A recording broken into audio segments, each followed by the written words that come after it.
Assalamualaikum warahmatullahi wabarakatuh. Alhamdulillahirrahmanirrahim.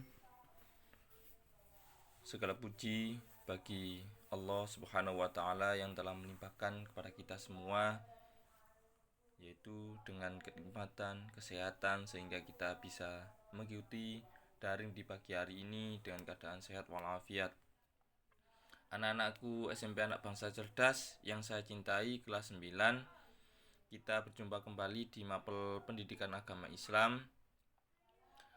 Yang pertemuan kemarin ialah kita sudah sampai pada bab beriman kepada hari akhir. Dan kita sudah mempelajari bagaimana tanda-tanda hari akhir, bagaimana itu pengertian hari akhir, dan proses terjadinya hari akhir.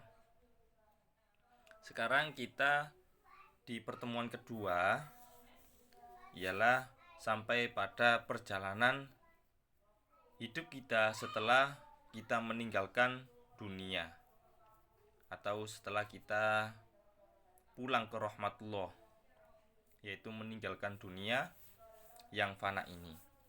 Jadi kehidupan ini di dunia ini bukanlah hidup yang terakhir kita, tapi ada beberapa tahap-tahap kehidupan yang sesudah di dunia ini.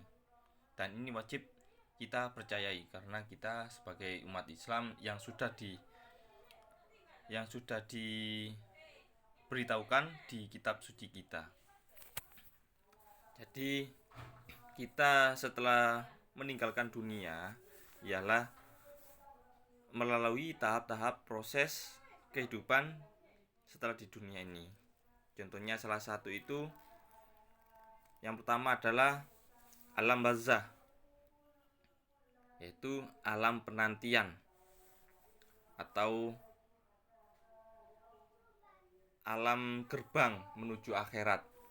Jadi alam barzah ini setelah kita meninggal dunia, itu kita berada di alam barzah, belum menuju alam akhirat. Jadi kalau kita sudah meninggal dunia, kita menuju alam barzah arwah kita, yaitu menanti untuk hari di mana dibangkitkan semua. Kalau sudah hari kiamat, dibangkitkan semua, yaitu yaumul ba'ats, dibangkitkan semua manusia mulai dari Nabi Adam sampai umat yang terakhir. Itu dibangkitkan semua. Jadi alam barzah ini bisa dikatakan alam menunggu. Tapi di dalam alam barzah tetap sebagai amal ibadah, amal kita di dunia itu juga akan dibalaskan di alam barzah ini. Kalau seumpama kita hidup di dunia yang banyak itu amal baik, maka di alam barzah atau alam menunggu ini kita akan mendapatkan kenikmatan. Sebaliknya kalau banyak maksiat, di alam barzah kita akan mendapatkan siksa. Maka dari itu hanya sekedar cerita, sekedar pemberitahuan, di alam barzah kalau orang tua kita atau nenek kakek kita yang sudah meninggal itu menunggu di alam barzah. Jadi kenapa kita disuruh kalau hari Kamis itu bertawasul, memberikan doa? Tujuannya apa? Tujuannya untuk memberikan kenikmatan di alam barzah yang kakek kita atau orang tua kita yang sudah meninggal. Dan itu pun orang yang sudah meninggal, kalau diberikan doa kepada anaknya, oleh anaknya, insya Allah doa itu tersebut akan sampai pada orang yang meninggal. Dan yang kedua, setelah kita menunggu di alam barzah, Allah akan membangkitkan kita, yaitu dengan sebutan yaumul ba'ats. Yaumul ba'ats tadi orang akan dibangkitkan semua mulai dari Nabi Adam sampai Nabi yang terakhir atau umat yang terakhir. Dan itu dijelaskan oleh Allah dalam surat Yasin ayat 51. Bismillahirrahmanirrahim. Wa nufikha fis suri fa idzahum minal ajdasi ila rabbihim yansilun. Lalu ditiupkanlah sangkakala kedua. Maka seketika itu mereka akan keluar dari kuburnya menuju kepada Allah.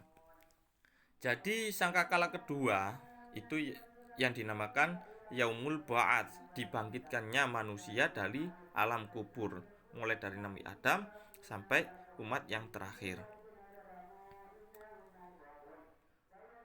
Dan setelah dibangkitkannya manusia dari alam kuburnya,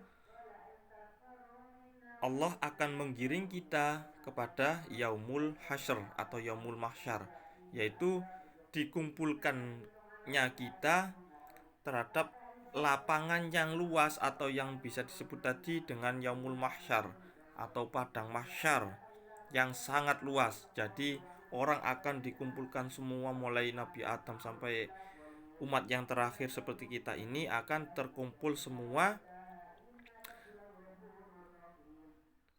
di padang mahsyar tersebut. Jadi kita akan berkumpul nanti di masa itu atau di waktu itu di padang mahsyar. Kalau amal kita baik, insya Allah wajah kita atau bentuk kita di waktu itu insya Allah baik. Kalau amal perbuatan jelek, kita akan ditampakkan di alam mahsyar dengan keadaan yang sangat jelek. Contohnya kalau kita suka berbohong, mulut kita akan mengeluarkan lidah yang sangat panjang pada waktu itu. Jadi kalau kita suka mencuri di dunia, maka otomatis di padang mahsyar, Yaumul Mahsyar, tangan kita akan terpotong dan lain sebagainya. Kalau kita tidak pernah sholat di dunia, insya Allah di padang mahsyar, alam mahsyar, wajah kita akan diganti oleh Allah dengan wajah hewan dan lain sebagainya. Itu adalah yang dikisahkan oleh Nabi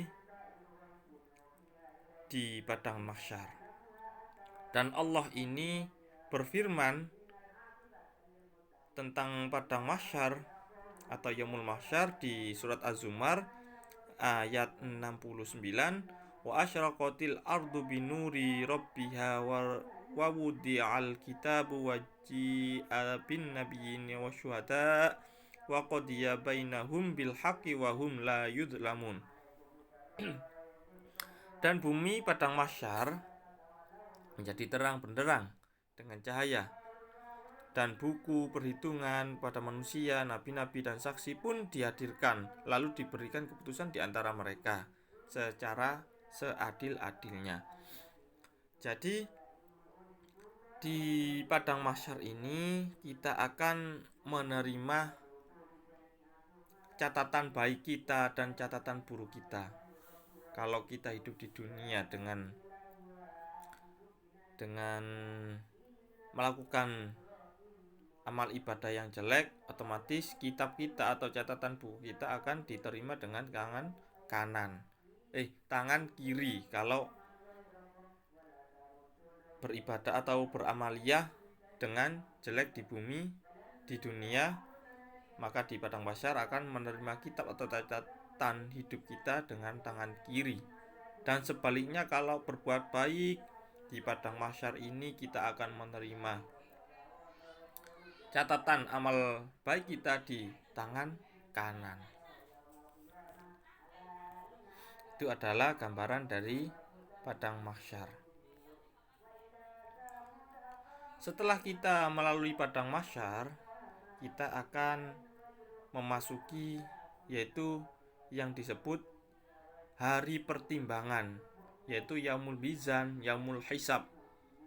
Jadi Yaumul Hisab itu hari yang dimana menghisap diri kita semua dari perbuatan jelek ataupun perbuatan yang baik.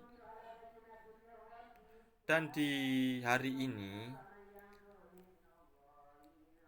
diri kita ini diadili oleh Allah. Kalau tangan suka mencuri, nanti di yaumul hisab tangan ini akan berbicara bahwasanya dulu saya suka mencuri. Jadi kita di alam atau yaumul hisab ini mulut kita akan dikunci, sedangkan yang berbicara adalah anggota tubuh kita yang sudah kita perbuatkan untuk apa. Kalau untuk mencuri maksiat, otomatis tubuh kita akan menjawab maksiat. Kalau sebaliknya kita berbuat selama di dunia itu hanya untuk ibadah dan berbuat baik, maka tubuh kita akan menjawab dengan baik. Jadi intinya di yaumul hisab, di waktu penghisapan, penghitungan, mulut kita yang akan dikunci, tidak bisa berbicara. Contoh lagi, kaki. Wahai kaki. Jadi seperti itu. Wahai kaki, selama engkau di dunia dilakukan untuk apa? Dibuat untuk apa? Kalau kita menggunakan kaki kita untuk bermaksiat, sering-sering bermaksiat, otomatis kaki ini akan menjawab hanya untuk bermaksiat. Seperti itu. Sedangkan mulut kita terbungkam, tidak bisa menjawab. Yang menjawab adalah anggota tubuh kita. Maka dari itu, untuk usia yang masih dini ini, usia yang masih kecil kita perbanyak untuk amal-amal soleh dan menjauhi apa yang dilarang, menjauhi maksiat dan lain sebagainya. Jadi kita akan membenahi hidup kita agar hidup kita ini tidak terjerumus di kemaksiatan. Untuk apa? Ya, untuk selamat dari hari akhirat. Karena di hari akhirat itu sangatlah nyata. Kalaupun kita beramal soleh, akan mendapatkan kenikmatan di akhirat. Tapi kalau tidak, sebaliknya, kalau kita melakukan maksiat, maka kita akan mendapatkan siksa di kehidupan akhirat. Setelah kita ditimbang-timbang dengan amal buruk kita akan memasuki yang hakiki, yaitu yang abadi, yaitu yang dinamakan surga dan neraka. Ini adalah kehidupan abadi. Jadi di dunia itu tidak ada yang abadi, tapi surga dan neraka itu adalah abadi, yaitu zaman keabadian. Kalau kita mendapatkan atau berbuat baik, otomatis balasannya surga, dan kita akan mendapatkan kenikmatan yang abadi di dalam surga. Kalaupun kita sebaliknya hidup di dunia bermaksiat, insya Allah pasti akan mendapatkan siksa yang sangat abadi di dalam neraka. Itu sebagai amal, balasan amal buruk kita dan amal baik kita yang ada di surga dan di neraka. Dan bahwasannya ada sebagian ulama itu mengatakan hari atau waktu di akhirat itu sangatlah panjang. Kalau diukur dengan dunia, 1 jam saja itu diibaratkan 1 tahun di dalam terbalik, 1 jam di akhirat atau surga dan neraka itu diibaratkan 1 tahun di dalam bumi.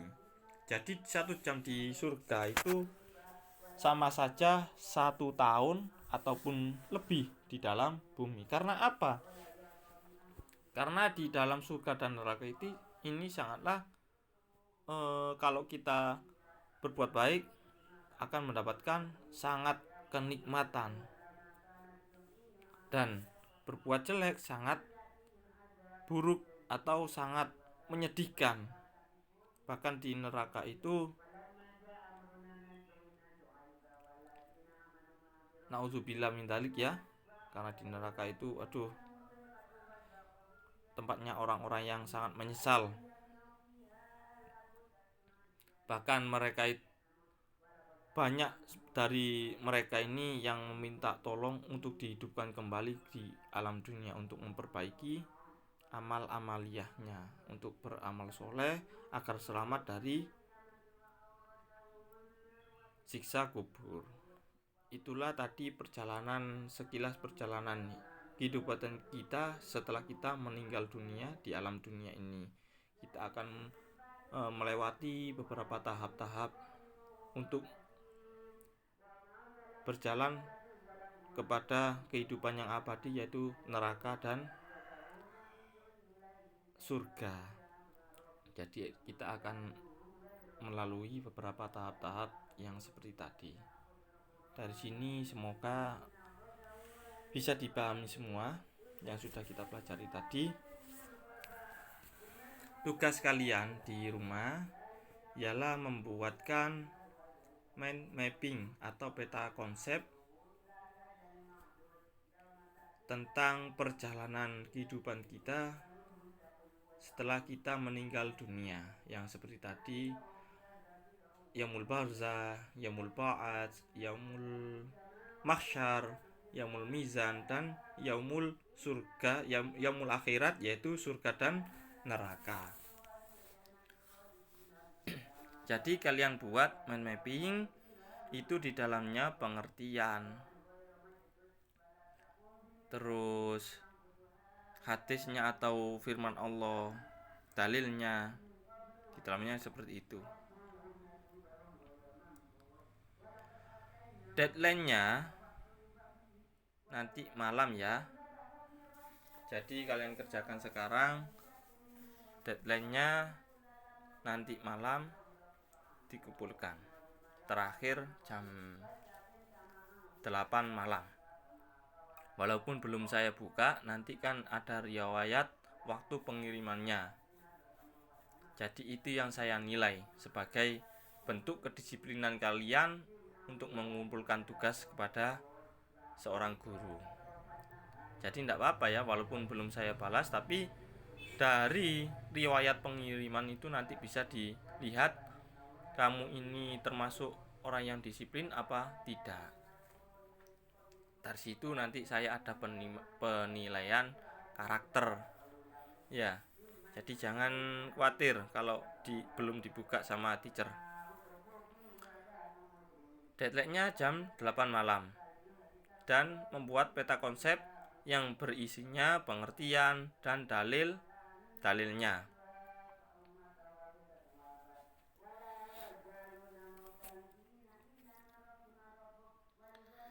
Untuk contohnya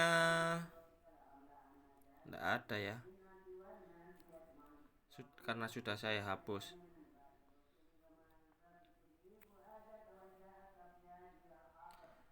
Kalau ada pertanyaan lagi mengenai peta konsep, nanti bisa ditanyakan kepada teacher langsung. Semoga apa yang kita pelajari di pagi hari ini bisa bermanfaat bagi kita semua. Amin amin Allahumma amin. Assalamualaikum warahmatullahi wabarakatuh.